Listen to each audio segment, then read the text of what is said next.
Hello, everybody. Welcome back to the Summers Career Festival with Life Proof and Find Your Futures. And today we are joined by some guests talking all about setting up your own business. So we've got our guests here today. We've got AK, Marvin, and Janet. Would you like to introduce yourself really quickly?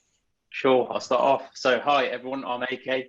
I am a transformational coach and also a property investor. My coaching business essentially helps people to raise their awareness so that they can realize their potential. I've got a massive passion for helping people make big changes and transforming their life due to previous circumstances within my life that's kind of led me to this point. The property side is more of a financial vehicle to enable me to do that. Hi there, everybody. I'm Marvin Robinson, founder of Your List, which is a ticketing and event experience platform. It's a ticketing and event experience platform. So for the customer, that allows them to discover events generally in the West Midlands, but also nationally and internationally. And then for promoters and hosts, and anybody who wants to organize parties of any kind, it gives them software where they can manage their business. Really, they can create the events, they can sell tickets, they'll sell tables, advertise, take guest lists, if it's a private party for a christening or something like that, they can have that private event set up and get all family and friends to confirm, to enable you to understand booking your food and sorting things out like that. Those are some of the problems and things that I've endured during my lifetime. So it just allows anybody within the event industry, for and against, to use. Will I go next? Hi, I'm Janet. Sure. I'm the founder and director of Feed My Creative CIC. Okay, so Feed My Creative works with young people and adults, and I demonstrate ways to be more sustainable with textiles, but more with a community focus. I like to do creative differently. So it's showing what you can do with, say, example, a settee cover, what you could do with a pair of jeans. And it's more than the sewing. It's about working on, talking about common issues, whether it's bereavement, stress, anxiety, being able, having an opportunity to be able to be yourself while doing something practical. Everyone has I think, summarised what they do perfectly there. So we're just going to go into a few questions here. So we'll go back to Marvin, if that's okay. So where did you get your first initial idea that this is what you wanted to do? When did you realise you wanted to create this company? I'll try and make it a long story as short as possible. I had a career initially. I was a professional footballer for many years, had multiple broken legs and other injuries. And I remember after I'd broken my leg for the second time, or should I say my second leg, I kind of started thinking what I wanted to do post-career, which was a lot earlier than I'd ever anticipated. So I looked at all the things that I knew I didn't want to go into a 9-to-5. I knew that I wanted to do something that I was passionate about or enjoyed. And at first, I kind of broke it down to I like design. I was buying every magazine, whether it was, interior design, architecture, fashion, all that type of stuff, and thought I wanted to go into interior design. Enrolled on a course, started it, and then realized there was a lot of it that I wasn't that excited about. I then looked and thought, okay, I obviously like fashion, I like shopping, I like all that kind of stuff. So I went and did a visual communications degree. So I went and did a visual communications degree thinking I'd be taught all of the software that I would need to be able to use to create graphics to print, not knowing that they don't teach the software, but you need to know the software to complete your modules.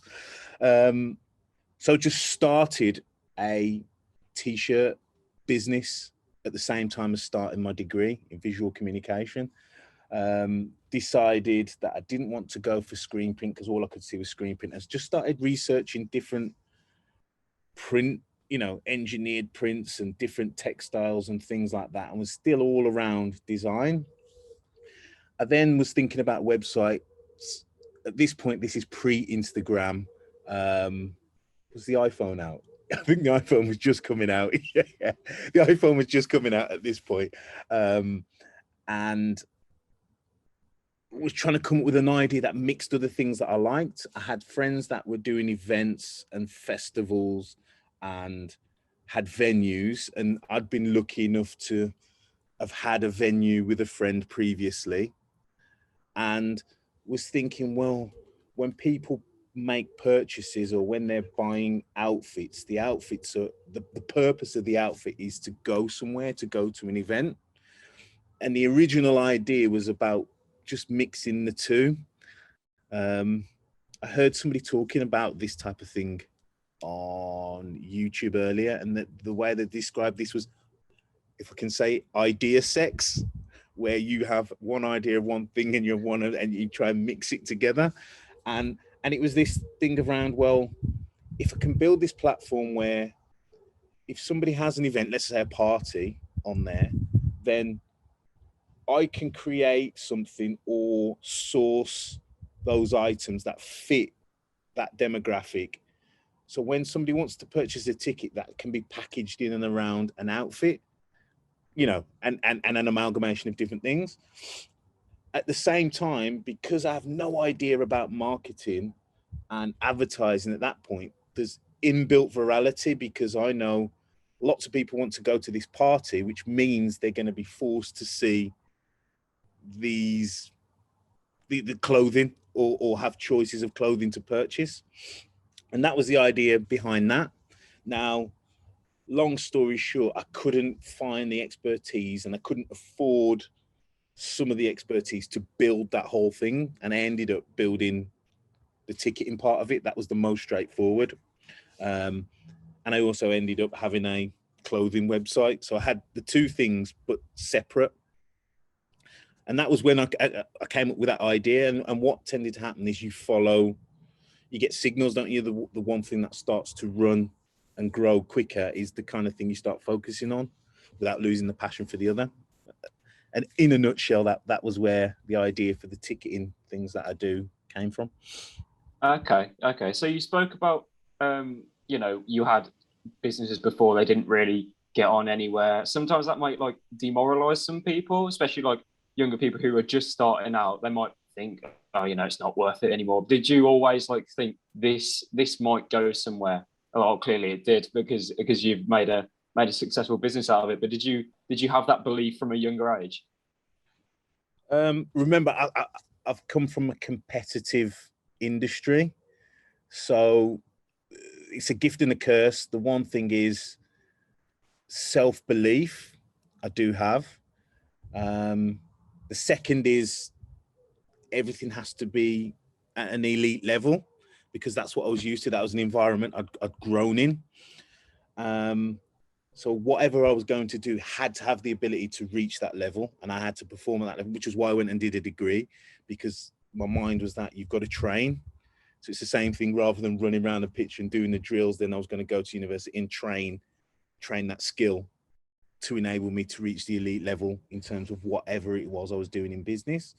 Now, success again is relative to that, because I wouldn't say it failed. I mean,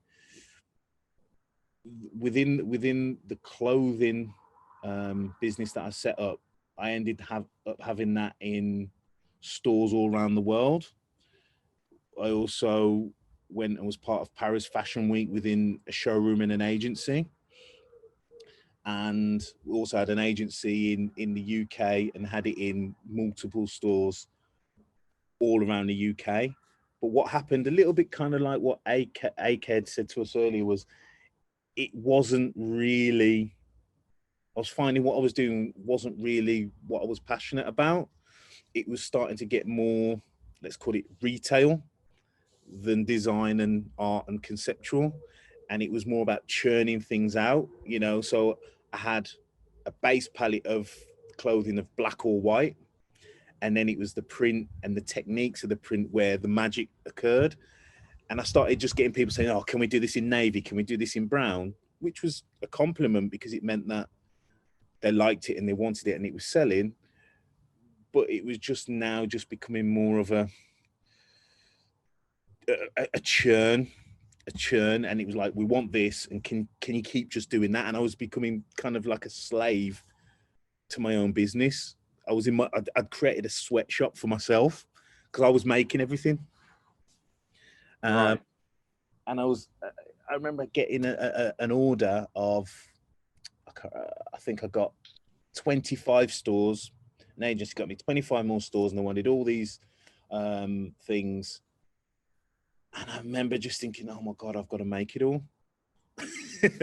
and I couldn't think of anything worse, because it's not just the making. You've then got the quality control. You've then got the post and the packing and all that kind of stuff. And that takes even longer than creating it. And it just wasn't what I wanted to do.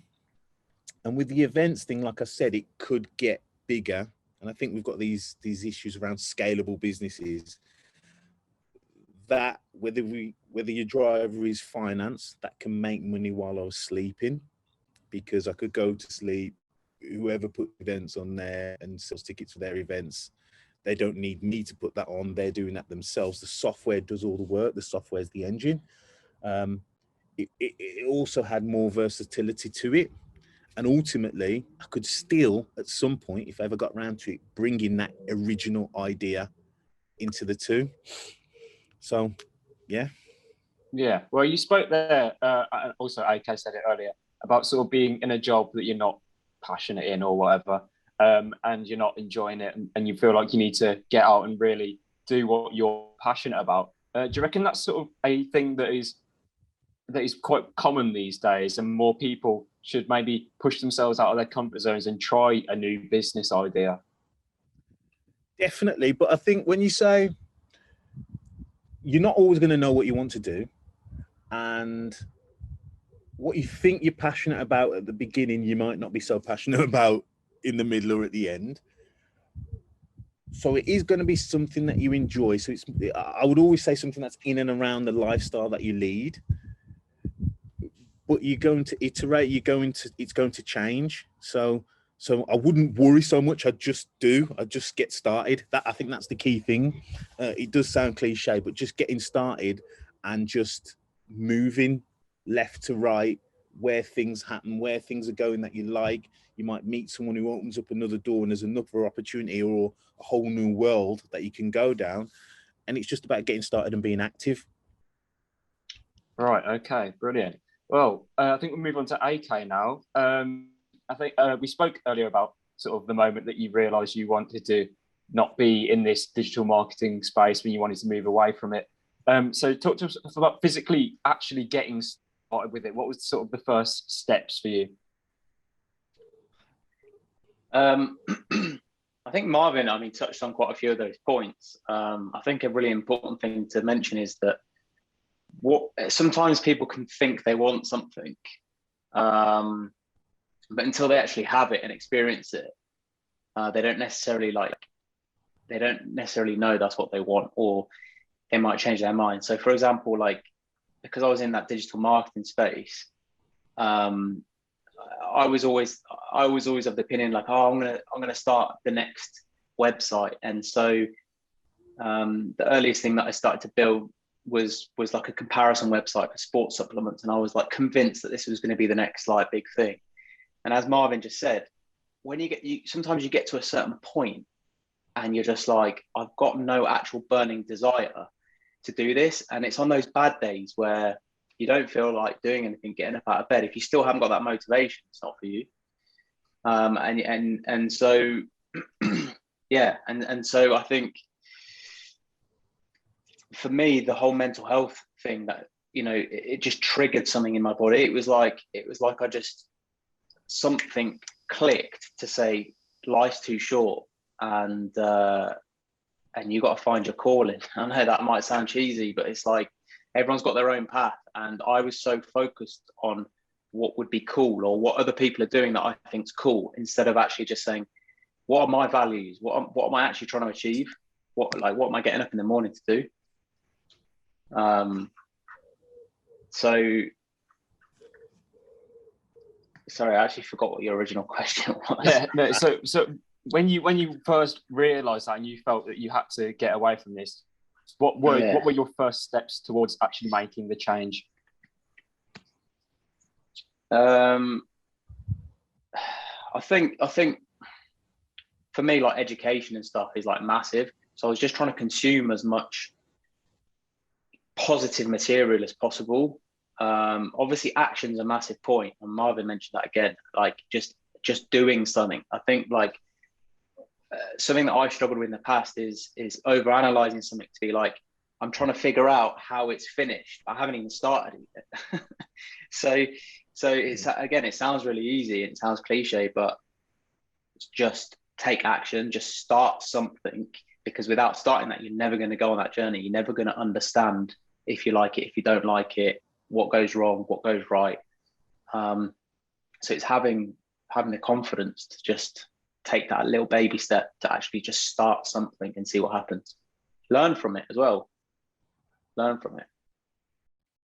Yeah. So in your first steps, did you ever sort of go through anything like that was sort of maybe demotivating to you and you thought, oh, maybe this isn't right, maybe, but then you pushed through it and clearly you've come out the other end?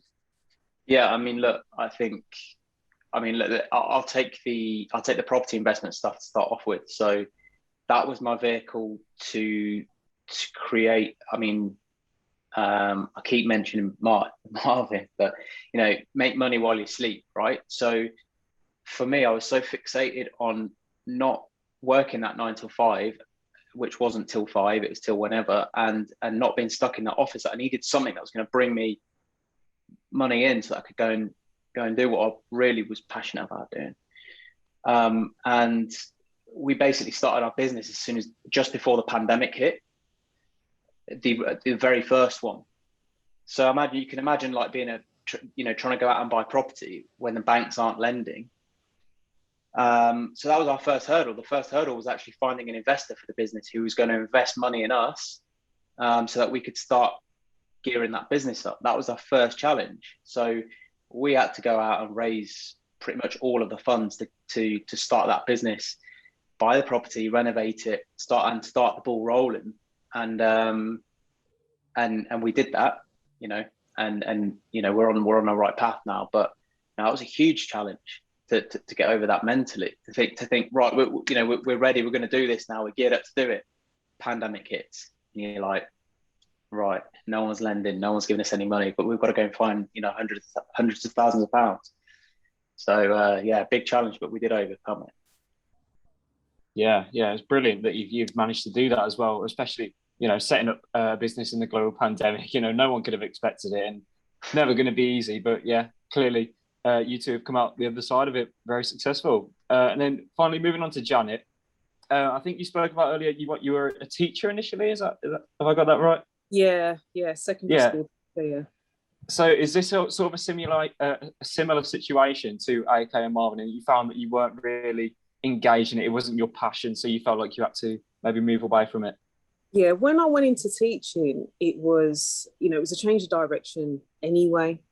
I wanted to be able to share the skills that I had with young people, because I'm a creative. There's a lot of creatives in my family. My dad used to make shoes. It was something that I just wanted to do. And someone said, you know what, go teach textiles in schools. It's going to be great. You will love it, working with young people, etc. And I found that every year there was changes, and it tended to be more about the data and ticking boxes rather than being able to teach a really good practical or design lesson. And I just felt like it was sucking the creativity out of me, and I was beginning to hate it. And it wasn't because of the kids, the behavior and all that. People said, why would you want to teach in secondary schools? I couldn't do it. I loved it. I loved working with those that were most challenging, especially as well. But I just felt like what was expected of me as a teacher wasn't what I felt like I was meant to do. And then I found quite quickly that education isn't for everyone. You know, they're always pushing about the academics and you've got to do this and you have to achieve this by the time you leave school. But not everybody is academic. And if you put that kind of pressure on young people, it can be quite damaging. So what I wanted to do really was find an exit strategy, because I'm not going to just leave teaching. It's a secure job. I was, you know, head of my subject. I was doing like 60, 70 hours a week. And I thought, you know what, something's got to give. I'm not spending time with my family, but I want to do something that, you know, I'm going to enjoy. I'm going to find it so much more fulfilling, and to be able to support those, especially support those that really don't want to go to college, they don't want to go to university, but they want to learn skills to help them decide in what direction they want to go in next. So I went from full-time to part-time by accident. And it was actually my son I was talking to, he's 22 now. But I was talking to him about, you know, this is the idea that I've got, this is what I want to do. And he told me, stop talking about it and write it down. And then I haven't looked back since. Yeah, well, you've essentially answered my next question there. You know, you said earlier that your family was very much involved in the sort of fashion and creative side of things. Was there many conversations that were had between you and the rest of your family, not just your son, that was like talking about what you wanted to do now? No. If I'm honest, no. I mean, my background is fashion and textiles anyway. That's what my degree's in.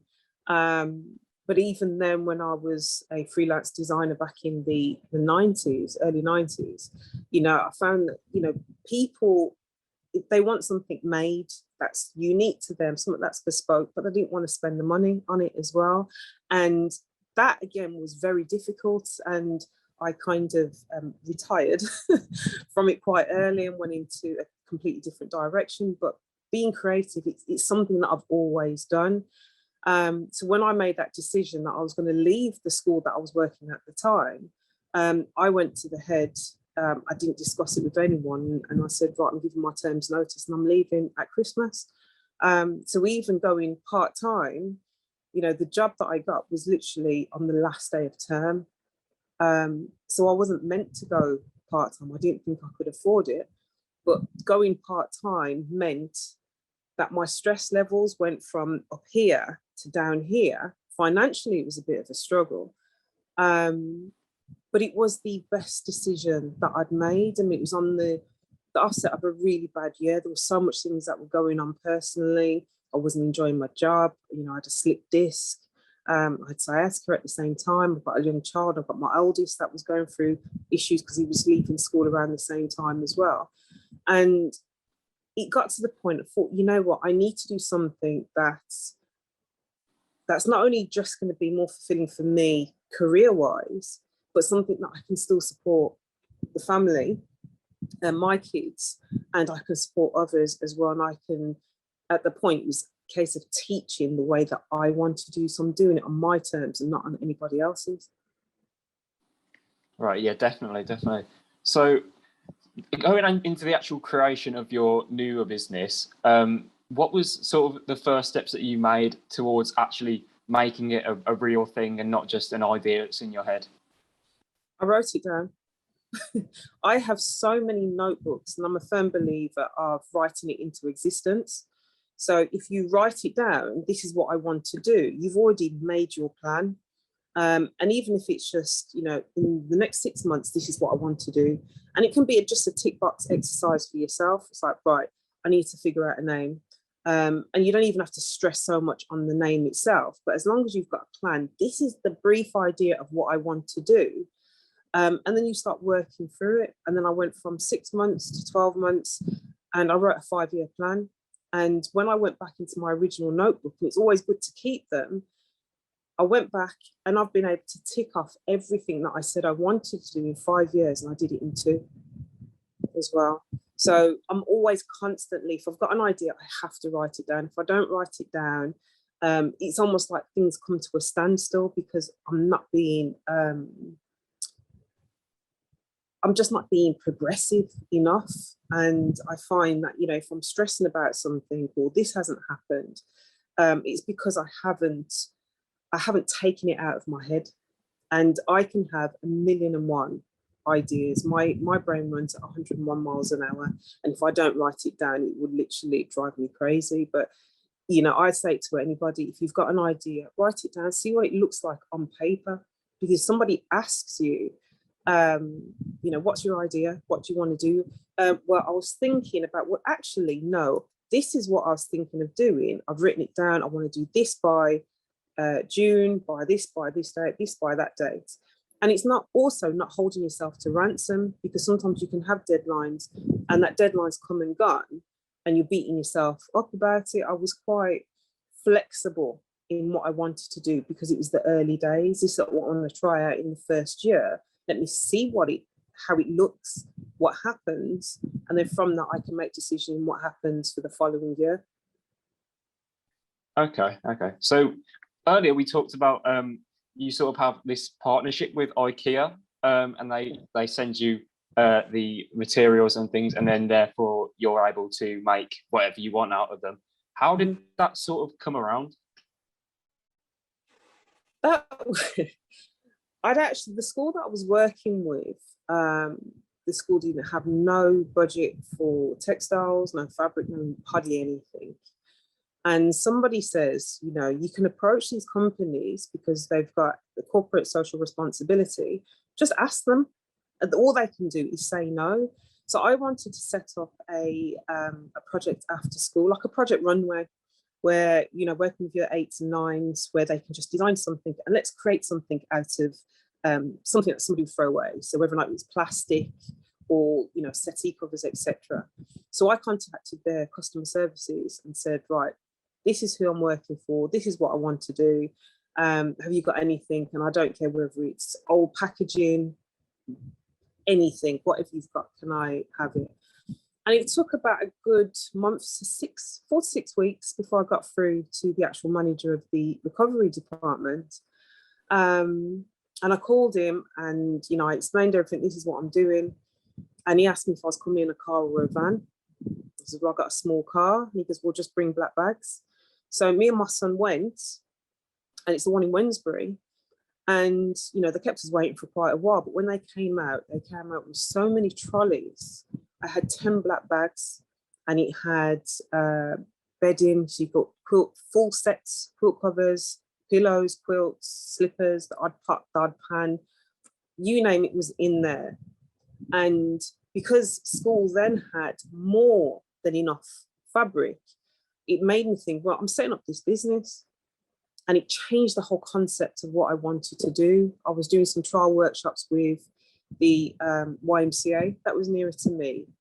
And I thought, well, I've got bedding and the fabric is too nice. Some of it was still in the packets. I don't want to cut it.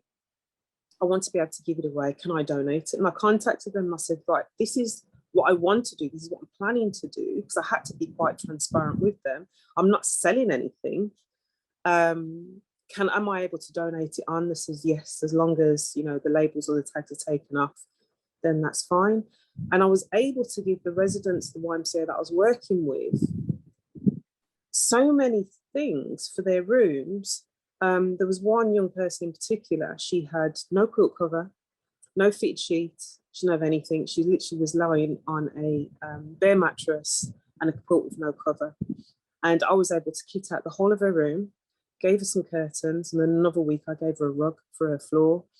And that meant for me, it was so important that I could help people to save money, because if you think about how much you would spend on kitting out your bedroom alone, it could be anything from 50 to 80 pounds, if not more, then that could have gone towards travel, go towards food, it could even go towards utilities. So that's how that started with them. And because I was so transparent with them, it went then from fabric for school in donations to Feed My Creative, then to be able to support the people that I'm working with. Okay, I think it's really important what you said there. The worst thing that they can say is just no. The worst thing that they can say is just no. So if they are going to accept your idea, you're in. You've got a brilliant new business idea. But if not, you just got to take that risk. But you never really do know. So moving on, we're going to go back to Marvin, and we're going to ask, what to you makes a good business, a successful business? I'd have said lots of different things along the way.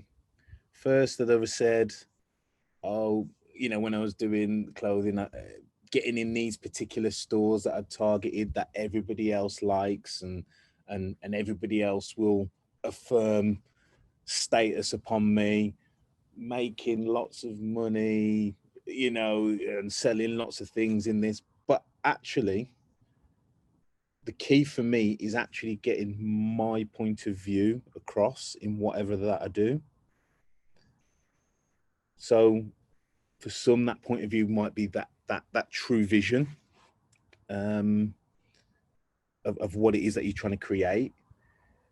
And for some, it might just be doing something that is, not every business is creating something brand new. Lots of businesses are doing things that we all do on a daily basis, whether that's selling bananas or,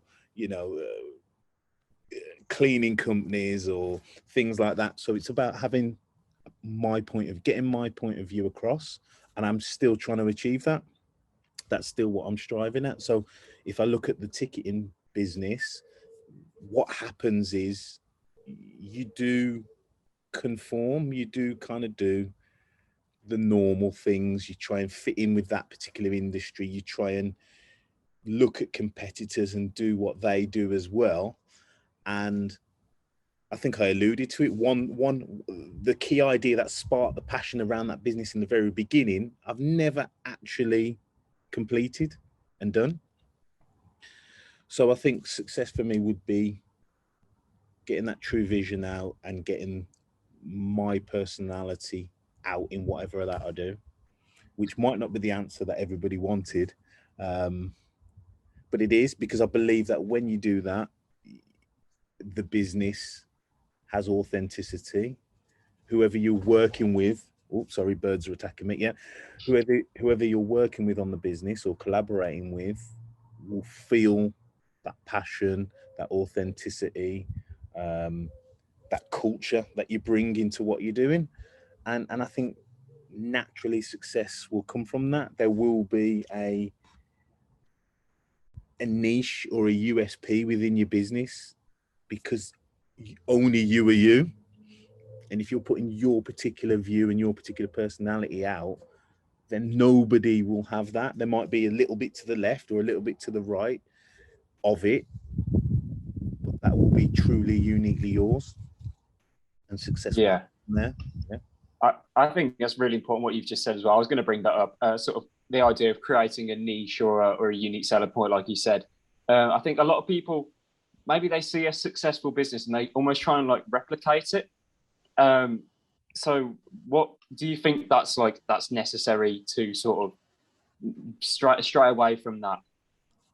No.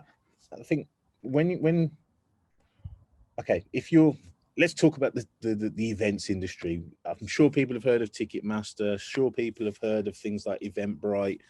Lots of people have said to me, why are you trying to do that? It's saturated. Lots of friends of mine have said to me, well, actually, I'm not going to bring my business to you because I want to use this because all of my competitors use it. And there's a perception that is the best for what they do. So you will look at what some of the blue chip companies, some of the established names do. There is nothing wrong with that. A lot of them have spent a lot of time, a lot of effort, a lot of money, a lot of research on piecing together that business. So that's one way of kind of using that as a springboard. But to me, that's the baseline. That's the minimum. What is their customer support like? What is their event page like? How do they send the ticket? What happens if I need to change my ticket? Oh, they don't do that. What happens when I use their platform and create an event and put my event out? Oh, well, I've got to have a flyer in this size, or my flyer's really small. And from there, you can start, as I say, putting your point of view on it, because there's a framework and you just got to paint the picture all these ticket sites have got lots to learn from. So it's not about copying or emulating, but do look at what they do follow some of their path, as long as you've got your own point of view. That might be one small aspect, but that one small aspect might be what brings you a whole set of business, a whole set of partners, and a whole set of clients. So there is nothing wrong with that. I think that's about teaching yourself. I think AK said it earlier as well about consuming lots of information. I don't have time to go and do a degree in event management. I don't have time to go and personally to do, because I'm older, some other people do, to go and do an apprenticeship at some of these companies. So do that. Go and do an apprenticeship if you're interested in, say, ticketing. You can get an apprenticeship with me or with Skiddle or with Eventbrite. Go and do that and learn and understand what they do, and you'll find out what they do that you don't like, that you would change. That sparks ideas. You can find all these types of things and all these types of gaps by looking at people that are doing the things that you want to do. There's nothing wrong with it. Okay, well, I think this has been a really brilliant chat. We're going to have to wrap it up now because we are getting close to the finishing time. But it's been really, really brilliant hearing everyone's different stories and how you've all made your successes so far. So yeah, make sure everybody, if you are watching this on the YouTube channel, make sure you are liking and subscribing, of course, and following all the Life Proof events in the Find Your Futures and Summer Careers Festival 2019. So yeah, thank you very much, everyone, for joining. Thank you to our guests for being here. It's been brilliant having you all on. Welcome, likewise. It's been great to hear everyone's stories. Yeah. And yeah, so thank you very much for watching, everybody. Yeah, goodbye. Speak to you again. See you later. Take care. Bye. Nice to meet you all.